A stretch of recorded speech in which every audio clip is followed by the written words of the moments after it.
থেকে উঠিয়ে নানি মাথায় ঘুর ফাঁকায় রোজে আমার ফুরিরে আমি কিতা দি বিরিয়ানি বানাইয়া দিতাম। কালকে আমি একটু মুরগানতে ভুলে গেছি, এখন আমার ফুরিয়াতে কইব শুক্রবার মানে বিরিয়ানি দিবস, তো আমার মেয়ের আমি কিতা দিয়ে বিরিয়ানি বানাইতাম। পরে মাথা তাইল যে গরু তো চিংড়ি মাছ আছে, তো আমি চিংড়ি বিরিয়ানিটা করি আর চিংড়ি বিরিয়ানিটা তাই পছন্দ করব। তো আসসালামু আলাইকুম এভরিওয়ান, সবাই ভালো আছেন? জুম্মা মোবারক। আর যে যেখান থেকে ভিডিওটা দেখরা, যেহেতু চিংড়ি মাছ আসলো আমি ফ্রিজ থেকে ভিজিয়ে রাখলাম, ভিজিয়ে রেখে এখন আমি চিংড়িগুলা পরিষ্কার করে দিলাম আর কিছু চিংড়ি দিব। আজকে আমার গরুর চালটাও তেমন বেশি নাই, তো অল্প একটু চিংড়ি মাছ দিয়ে পোলাওটা করবো। তখন আমি প্রায় আধা কেজির মতো চিংড়ি মাছ চুলাইয়া লইলাম। এর মাঝে আইলো ভূমিকম্প হওয়ার পরে নানি সবাই দৌড়িয়া গেলাগি, ওই চিংড়ি বাস্তায় আর কিতা বাস্তায় সব তার একে দৌড় দিলাই।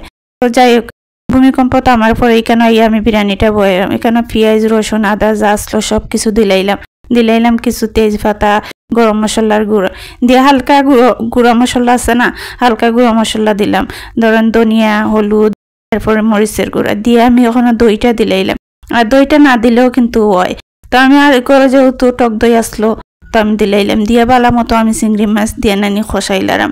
আর চিংড়ি মাছটা বালা করে খসানির পরে যখন এরকম তেল উপরে দিবা যাব তখন চিংড়ি মাছগুলা তুলি লিবা। চিংড়ি মাছটা তুললে নানি দিলাইবা বিরিয়ানির চাল মানে চিনি গুঁড়া চাল, চাইলে বাসমতি চাল দিয়েও করতে পারেন। তো আমার বেশি ভালো লাগে চিনি গুঁড়া চাল দিয়ে। চিনি গুঁড়া চালের মাঝে যে একটা গ্রান আছে নানি, ওই গ্রানটা আমার কাছে ভালো লাগে। তো দিলাইলাম পরিমাণ মতো পানি দিয়ে আমি ঢাকা রাখি। আর এই বিরিয়ানিটা নানি মুরগ বিরিয়ানি হোক আর বিফ বিরিয়ানি হোক, সব বিরিয়ানি থেকে চিংড়ির বিরিয়ানিটা খুব মজার। একবার রান্না করে দেখবা, বানাইতেও নানি যে শর্টকাট আর খাইতে নানি একবার যদি বানাই নানি মুখ লাগি থাকবো। আর আজকে আমি বানাইয়া তো পুরা বাজিমাত করছি। তো দেখতে তখন আমার বিরিয়ানির কালারটা কিরকম হয়। তো চাল যখন হাফ সিদ্ধ হয়ে গেল প্রায় 90%, তখন আমি দিলাইলাম চিংড়ি মাছ দিয়া নানি নাড়াচাড়া দিয়া এখানে দিলাইলাম আমি বেশ করে ঘির গেরান যদি কিছু লাগে নানি, আর কিছু লাগে না। বিরিয়ানি বলতে গেলে ঘির গেরান, তো আমি বেশি করে দিলাম ঘিটা দিয়া ডাক্কা রাখি দিছি। কিছুক্ষণ পরে আইলাম, দেখুন আমার বিরিয়ানিটা কত জোর হয়েছে আর দেখতে কত সুন্দর হয়েছে নানি।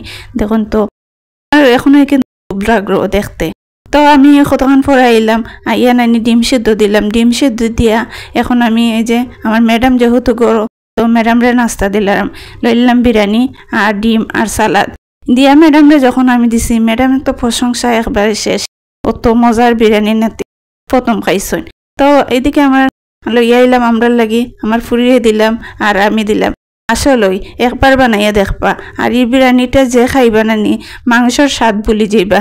তো আজকের মতো এই আসলো, আল্লাহ হাফিজ, সবাই ভালো থাকবা।